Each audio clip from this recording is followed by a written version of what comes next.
এদিকে দীর্ঘ 5 মাস পরে লাইভে আসলেন ছাত্রলীগের সহ সভাপতি শেখ ইনান। বলেছেন আর 2 থেকে 3 দিনের মধ্যে শেখ হাসিনাকে দেশে ফিরাতে আন্দোলনে রাজপথে নামবে আওয়ামী লীগ ছাত্রলীগ। বলেছেন মার্চ মাসেই দেশে ফিরতেন সাবেক প্রধানমন্ত্রী শেখ হাসিনা। তো আপনারা যে কথাটি বলে আসছেন এই কথাটি এখন শিবির বলে দিচ্ছে, এই ব্যাপারে আপনার মতামত কি যদি একটু বলতেন? জি, ধন্যবাদ আপনাকে। দেখুন, কুয়েটে যে মর্মান্তিক ঘটনা অবতারণ আমরা দেখলাম, এটি আসলে অত্যন্ত দুঃখজনক। আমরা দেখেছি কুয়েটে কিভাবে দর্শক, দেশ পড়বার দূরে কিংবা কাছে যারা এই মুহূর্তে দেখছেন, আশা করি সবাই ভালোই আছেন। এই মুহূর্তে পাওয়া খুবই গুরুত্বপূর্ণ একটি ভিডিও আপনারা দেখতে চলেছেন। টাইটেল, থাম্বনেল ও শিরোনাম দেখেই আপনারা বুঝতে পেরেছেন ভিডিওটি কত গুরুত্বপূর্ণ। দর্শক, দেশে খুবই চাঞ্চল্য ঘটনা ঘটতে চলেছে। এই বিষয়ে অবশ্যই আপনাদের খবর রাখা দরকার। যেহেতু আপনি ভিডিওটি ক্লিক করেছেন, সেহেতু আপনাকে ধন্যবাদ জানাই। আর আপনার কাছে একটা আবদার অবশ্যই রাখবো, ভিডিওর ব্যাপারে কমেন্ট করবেন, লাইক করবেন, আর চ্যানেলটিকে সাবস্ক্রাইব করবেন এবং এই ভিডিওটি বেশি বেশি শেয়ার দিবেন। এখন শিবির বলে দিচ্ছে, এই ব্যাপারে আপনার মতামত কি যদি একটু বলতেন? জি, ধন্যবাদ আপনাকে। দেখুন, কুয়েটে যে মর্মান্তিক ঘটনা অবতারণ আমরা দেখলাম, এটি আসলে অত্যন্ত দুঃখজনক। আমরা দেখেছি কুয়েটে কিভাবে ক্যাম্পাসে কেন্দ্র করে সেখানে অজস্র শিক্ষার্থীরা সেখানে আহত হলো এবং সেখানে কিন্তু শিক্ষকদের এইভাবে লাঞ্ছনা করা হয়েছে, অপমানিত করা হয়েছে। আমরা একজন শিক্ষককে দেখেছি কোন একটি বিভাগের ভদ্রলোকের মাথা পর্যন্ত ফেটে গিয়েছে, তাকে আঘাত করে তার মাথা ফাটিয়ে ফেলা হয়েছে। আমরা সেখানে ভাইস চ্যান্সেলর, তিনি যেভাবেই হোক, তিনি একজন শিক্ষক তো প্রফেসর, সেই ভদ্রলোককে আমরা দেখেছি কিভাবে গায়ে হাত দেওয়া হচ্ছে, তাকে ধাক্কা দিয়ে ফেলে দেওয়া হচ্ছে, তাকে কিভাবে মব ক্রিয়েট করে মব সন্ত্রাসের মাধ্যমে অপমান করা হচ্ছে, এগুলো আমরা প্রত্যক্ষ করেছি। আমরা এগুলো অত্যন্ত দুঃখ করে, ঘৃণা করে এই ধরনের ঘটনার তীব্র নিন্দা এবং প্রতিবাদ জানাচ্ছি। পাশাপাশি যারা দায়ী, দোষী, সংশ্লিষ্টদের বিচার কামনা করছি। এবং আজকে ছাত্র দলের নেতৃবৃন্দ যে কথাটি বলছেন যে দীর্ঘ 16 বছর ধরে ছাত্রলীগের বিভিন্ন আড়ালে থেকে ছদ্মবেশ ধারণ করে চোরের বেশে ছাত্রলীগে অনুপ্রবেশ করে যে ছাত্রলীগে বিভিন্ন বদনাম করার চেষ্টা করা হয়েছে, এটি কিন্তু এত বছর পরে হলেও ছাত্র দল নেতৃবৃন্দ স্বীকার করেছে। এজন্য আমি তাদেরকে ধন্যবাদ জানাই। এবং তারাও কিন্তু এখন একই রকম সমস্যার সম্মুখীন হচ্ছেন অনেক ক্ষেত্রে, যেটি তারা বলেছেন। তারা আজকে বলছেন যে তাদের উপরে প্রথমে হামলা করা হচ্ছে, সেটি ডিফেন্স যখন তারা করতে যায় তখন সেটিকে কালারাইজ করে, সেটিকে রং চং মাখিয়ে মিডিয়ার সামনে নেগেটিভ ভাবে উপস্থাপন করা হচ্ছে এবং শিবিরের নেতাকর্মীরা নিজেকে সাধারণ শিক্ষার্থীর তকমা লাগিয়ে ডিফেন্স করার চেষ্টা করছে। ঠিক এমনটি কি সেই 15, 16 এবং 17 জুলাই গত বছরে ঢাকা বিশ্ববিদ্যালয়ে ঘটেনি? আমি ছাত্রদলের বন্ধুর উদ্দেশ্যে প্রশ্ন রাখতে চাই যে তখনও কি ঠিক একই ভাবে ছাত্রলীগের নেতাকর্মীদের উপরে হামলা করে, তাদের মাথা ফাটিয়ে, তাদের রুমে ভাঙচুর করে, যখন তারা প্রতিবাদ করে, প্রতিরোধ করে, যখন তারা নিজের সেলফ ডিফেন্সে, নিজের আত্মরক্ষার্থে এগিয়ে যায়, তখন তাদেরকে যে ব্লেম গুলো দেওয়া হয়, তাদের উপরে যে নেককারজনক অভিযোগ গুলো তোলা হয়, এখন কি এর মাধ্যমে প্রমাণিত হয় না যে এগুলো আসলে মিথ্যা ছিল?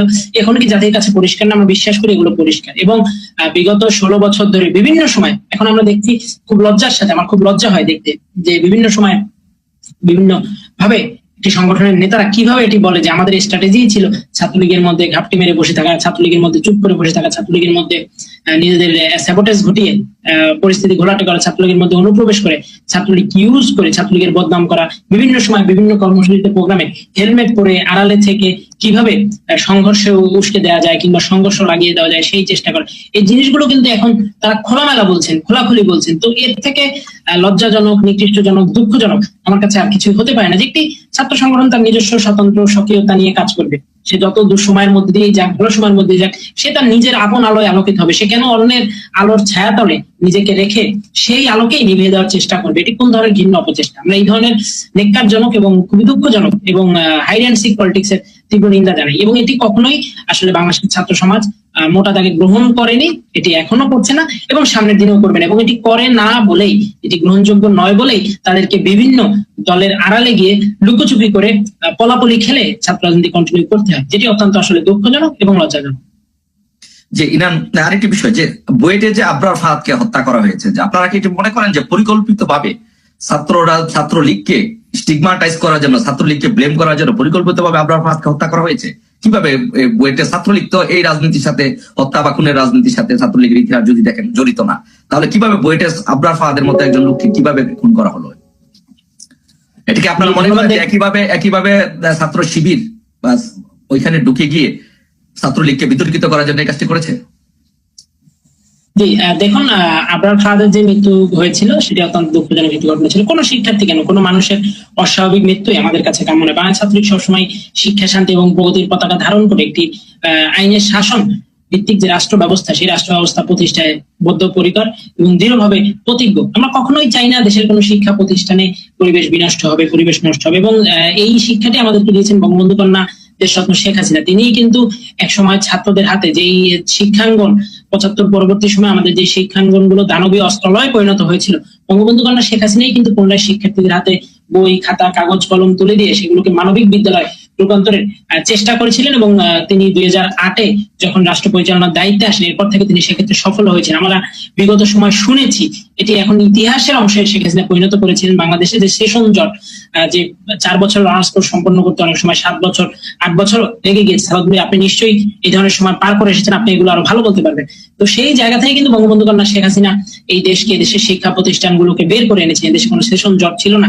আমরা দেখেছি বঙ্গবন্ধু কন্যা সেই 9 থেকে এই 24-এর রাষ্ট্র পরিচালনার সময় কিভাবে তিনি ক্যাডার সার্ভিস পরীক্ষাকে নিয়মিত করেছেন, শিক্ষার্থীদের বিভিন্ন চাকরির পরীক্ষায় মেধার ভিত্তিতে নিয়োগ নিশ্চিত করে তিনি কিভাবে শিক্ষার্থীদের জন্য একটি সুন্দর ভবিষ্যৎ গড়ার পথে দেশকে এগিয়ে নিয়ে গেছেন, সেটা কিন্তু আমরা আজকে তুলনামূলক পার্থক্য করলে যোজন যোজন তফাৎ আমরা খুঁজে পাচ্ছি। এবং যে বিষয়টি আপনি বললেন যে বুয়েটের ঘটনা, শুধু বুয়েট কেন, দেশের সকল শিক্ষা প্রতিষ্ঠানে অস্ত্রের যে রাজনীতি ছিল সেটি কিন্তু ছাত্রলীগের নেতৃত্বে বঙ্গবন্ধু কন্যা শেখ হাসিনার নির্দেশে এটি কিন্তু সম্পূর্ণভাবে বন্ধ হয়। আমরা দেখেছি ক্যাম্পাসে ক্যাম্পাসে চাঁদাবাজির কারণে বুয়েটে কিন্তু সেই সোনি হত্যাকাণ্ড আপনাদের নিশ্চয়ই মনে আছে, বা আপনার অন্তত মনে থাকার কথা, যেহেতু আপনি সিনিয়র মানুষ, অথবা যারা এই প্রজন্মের আমরা বিভিন্ন পত্র পত্রিকা কিংবা সামাজিক যোগাযোগ মাধ্যমে জেনেছি যে বুয়েটে চাঁদাবাজির দখলকে কেন্দ্র করে দুই পক্ষের সংঘর্ষে সেখানে সোনি নামে এক শিক্ষার্থী নিহত হয়েছিলেন, এটি কিন্তু আমরা জানি। তো এই প্রেক্ষাপটগুলো থেকে এই শিক্ষা প্রতিষ্ঠানগুলো কিন্তু বঙ্গবন্ধু কন্যা শেখ হাসিনা বের করে আনতে পেরেছেন, তিনি সফল হয়েছেন। তারপরও বুয়েটের এটি বাংলাদেশের সর্বোচ্চ মেধাবীদের একটি বিদ্যাপীঠ, এটিকে সবসময় স্বাধীনতা বিরোধী অপশক্তিরা চেষ্টা করেছে। সেই পাকিস্তান আমল থেকে, বুয়েট প্রতিষ্ঠার পর থেকে তারা চেষ্টা করেছে এটির পরিবেশকে কিভাবে ধর্মান্ধ করা যায়, এটি পরিবেশকে কিভাবে মৌলবাদী পরিবেশে রূপান্তর করা যায়, তাদের সেই অপচেষ্টা সে সময় কায়েম ছিল। কিন্তু ছাত্রলীগ সবসময় চেষ্টা করেছে প্রগতিশীল অপরাপর ছাত্র সংগঠনগুলোকে সাথে নিয়ে, কাঁধে কাঁধ মিলিয়ে, হাতে হাত থেকে জয় বাংলা স্লোগান দিয়ে বুয়েট ক্যাম্পাসকে সবসময় ধর্মান্ধ রাজনীতি মুক্ত রাখার জন্য বাংলা ছাত্রলীগ সবসময় দৃঢ়ভাবে প্রতিজ্ঞ ছিল এবং চেষ্টা করেছে। এখনো আমাদের যে চেষ্টা যেভাবেই হোক অব্যাহত আছে। কিন্তু আবরার ফাহাদের মৃত্যু ঘিরে যেইভাবে ছাত্রলীগকে স্টিগমাটাইজ করা হয়েছে, এটির পিছনে ষড়যন্ত্র রয়েছে এটি বলতে আমার বিন্দু মাত্র কুণ্ঠাবোধ হবে না। কারণ আবরার ফাহাদের যে ঘটনাটি, এটি কিন্তু অত্যন্ত রহস্যজনক একটি ঘটনা, এটি অত্যন্ত সন্দেহজনক একটি ঘটনা এবং এটি অত্যন্ত চিন্তার বিষয় যে কিভাবে আসলে এই ঘটনাটিকে ঘটিয়ে ছাত্রলীগের উপর দোষটা পেয়ে ছাত্রলীগকে কালারাইজ করার জন্য, ছাত্রলীগকে শিক্ষার্থীদের কাছে যে কি মানে দোষারোপ করার যে রাজনীতির ধারা, সেইটিতে ছাত্রলীগকে কলঙ্কিত করার জন্য যেই চেষ্টা হয়েছে সেটি কিন্তু আমরা দেখেছি। এবং এই আবরার ফাহাদের ঘটনায় ছাত্রলীগকে যেভাবে একটি বিষয় আমরা লক্ষ্য করেছি যে সাম্প্রতিককালে আজকে এবং গতকালকে যে বিষয়টি লক্ষ্য করেছি যে বিভিন্ন শিক্ষা প্রতিষ্ঠানে ছাত্রদল স্লোগান দিচ্ছে যে জামাত শিবির রাজাকার, এই মুহূর্তে বাংলা চান, একটা শিবির দল ধরে ধরে জবক্ষণ। তো যে কথাটি ছাত্রলীগ, এই স্লোগানটি ছাত্রলীগ দীর্ঘদিন দিয়ে আসছিল, এই স্লোগানটি এখন ছাত্রদল দিচ্ছে। তো আপনি কি মনে করেন যে একটি ছাত্র সংগঠনের শীর্ষ নেতা হিসাবে যে এখন সময় এসেছে ছাত্র দল এবং ছাত্রলীগ একসাথে কাজ করে ক্যাম্পাস থেকে ৭১-এর পরাজিত শক্তিকে নির্মূল করার একটা সময় কি আপনি মনে করেন যে এখন এসেছে? দেখুন, আমি একটি বিষয়ে সবসময় বিশ্বাস করি এবং আমরা যারা প্রগতিশীল ছাত্র রাজনীতির চর্চা করি, আমরা একটি বিষয় আসলে সবাই একটি জায়গায় একমত। এবং আমরা ছাত্রলীগ সবসময় বলে এসেছি, যারা বাংলাদেশের মুক্তিযুদ্ধকে, ৭১-কে স্বীকার করে, যারা বাংলাদেশের মুক্তিযুদ্ধের চেতনায় বিশ্বাস করে, ৩০ লক্ষ শহীদের রক্তে অর্জিত লাল সবুজের পতাকা বিশ্বাস করে, আমার সোনার বাংলা আমি তোমায় ভালোবাসি, এই জাতীয় সঙ্গীতটি যাদের হৃদয়ে নিজের মনের অজান্তেও বারংবার উচ্চারিত হয়, যারা এই বাংলা মাকে কখনোই জঙ্গিবাদের, মৌলবাদের কিংবা এই ধরনের ধর্মান্ধ রাজনীতির কোন ভয়াল গ্রাসে দিতে চায় না, তাদের যে কারোর সাথে ছাত্র রাজনীতির ক্ষেত্রে আমরা দেশ রক্ষার যুগপৎ আন্দোলনে সবসময় প্রস্তুত ছিলাম, এখনো আছি। যে কোনো ছাত্র সংগঠনই সে যদি বাংলাদেশের স্বাধীনতায় বিশ্বাস করে, জাতির পিতা বঙ্গবন্ধু শেখ মুজিবুর রহমানে বিশ্বাস করে, জাতির পিতার আদর্শে বিশ্বাস করে, মুজিববাদে বিশ্বাস করে এবং দেশের শিক্ষা প্রতিষ্ঠানগুলোতে শান্তির যে সুবাতাস সেটি বয়ে নিয়ে যাওয়ার ব্যাপারে একসাথে কাজ করতে চায়,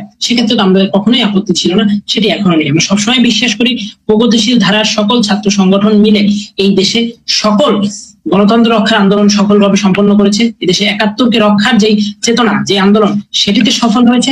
এবং সামনের দিনেও অবশ্যই আমরা বিশ্বাস করি প্রগতিশীল ধারার যে ছাত্র সংগঠনগুলো রয়েছে, আমরা সবাই কাঁধে কাঁধ মিলিয়ে যুগবদ্ধভাবে আন্দোলন, লড়াই, সংগ্রামের মাধ্যমে এদেশকে গণতন্ত্রের পথে ফিরিয়ে এনে এদেশে পুনরায় আইনের শাসন প্রতিষ্ঠা করে এই মব সন্ত্রাসীদের বিচার সুনিশ্চিত করে এই দেশের শিক্ষা প্রতিষ্ঠানগুলোতে যে শিক্ষার সুষ্ঠু পরিবেশ, সেটিকে বজায় রাখার ক্ষেত্রে একসাথে কাজ করতে হবে, এটি আমি প্রবলভাবে বিশ্বাস করি।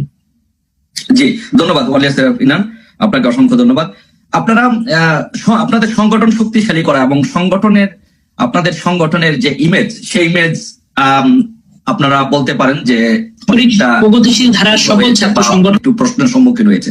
তো আপনাদের সংগঠন শক্তিশালী করা বা ছাত্রলীগকে মানে মানুষের কাছে, ছাত্র সমাজের কাছে গ্রহণযোগ্য করার জন্য, ছাত্র সমাজের কাছে আরো গ্রহণযোগ্য করার জন্য আপনারা কি কোনো উদ্যোগ নিয়েছেন বা কোনো কাজ করছেন? সেটা কি ধরনের কোনো পদক্ষেপ আপনারা নিয়েছেন? জি, ধন্যবাদ আপনাকে। দেখুন, বাংলাদেশ ছাত্রলীগ তো সেই 1948-এর 4 জানুয়ারি প্রতিষ্ঠিত একটি ঐতিহ্যবাহী ছাত্র সংগঠন। এই প্রতিষ্ঠার পর থেকেই কিন্তু এই সংগঠনটিকে নিয়ে নানান রকম ষড়যন্ত্র, কালিমালিপনের চেষ্টা অব্যাহত ছিল, এখনো আছে। এটি চলবে, অনন্তকাল চলবে। কেন চলবে? কারণ ছাত্রলীগ সবসময় সত্যকে ধারণ করে, ছাত্রলীগ সবসময় প্রগতিশীলতাকে ধারণ করে, ছাত্রলীগ সবসময় শান্তির বার্তা বহন করে, ছাত্রলীগ সবসময় শিক্ষাঙ্গনের পরিবেশকে সুন্দর রাখার চেষ্টা করে, ছাত্রলীগ সবসময় বাংলাদেশের সার্বভৌমত্ব রক্ষার জন্য নিজেদের জীবন দিতে প্রস্তুত থাকে। এই কারণে ছাত্রলীগকে নিয়ে দেশবিরোধী যারা চক্রান্তকারী রয়েছে, দেশবিরোধী যে গোষ্ঠীগুলো রয়েছে, সেগুলো চেষ্টা অব্যাহত রয়েছে কিভাবে ছাত্রলীগকে কোনোভাবে কলঙ্কিত করা যায়, ছাত্রলীগের গায়ে দাগ লাগানো যায়। কিন্তু তারা আসলে ভুলে যায় যে চাঁদেরও দাগ আছে, তারা আসলে ভুলে যায় যে গোলাপেরও কাঁটা আছে, তারা আসলে ভুলে যায় যে মানুষ মাত্রই ভুল হতে পারে। তাদের এটি জানা উচিত যে ছাত্রলীগকে নিয়ে যতই ষড়যন্ত্র করা হোক, নীল নকশা বোনা হোক, কিছুতেই তারা কখনোই সফল হবে না। ছাত্রলীগকে পাকিস্তান আমলেও নিষিদ্ধ করা হয়েছে, কিন্তু কোনো লাভ হয়নি। এদেশের মানুষের কাছে, সমাজের কাছে সমাজ গ্রহণযোগ্য করার জন্য বাংলাদেশ গড়ার যে আন্দোলন, সেই আন্দোলন সফলভাবে সম্পন্ন করেছিল। এবং এবারও আমি আবারও বলছি যে ছাত্রলীগকে নিষিদ্ধ করার মতো ঘৃণ্য অপচেষ্টা এই ডেভিল শক্তি করেছে, তারাই ইতিহাসে আস্থা করে নিক্ষিপ্ত হবে। এবং এই নিক্ষিপ্ত করার ক্ষেত্রে আমাকে কি শুনতে পাচ্ছেন? হ্যাঁ, শুনতে পাচ্ছি। হ্যাঁ, একটু ডিস্টার্ব হয়েছিল, শুনতে পাচ্ছি।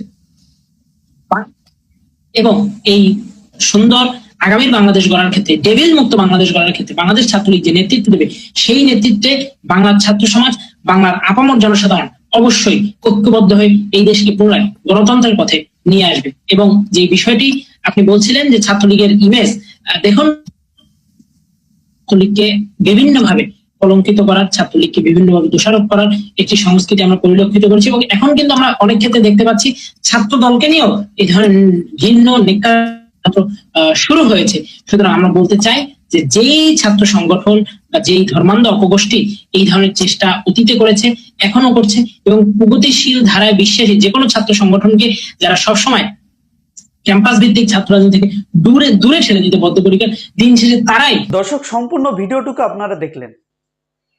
এই ভিডিওর ব্যাপারে আপনার নিজস্ব মতামত অবশ্যই জানিয়ে যাবেন এবং এই চ্যানেলটিকে সাবস্ক্রাইব করে রাখবেন। তো আজকের ভিডিও এই পর্যন্ত। ভালো থাকবেন, সুস্থ থাকবেন। আসসালামু আলাইকুম। দেখা হবে অন্য কোনো ভিডিওতে।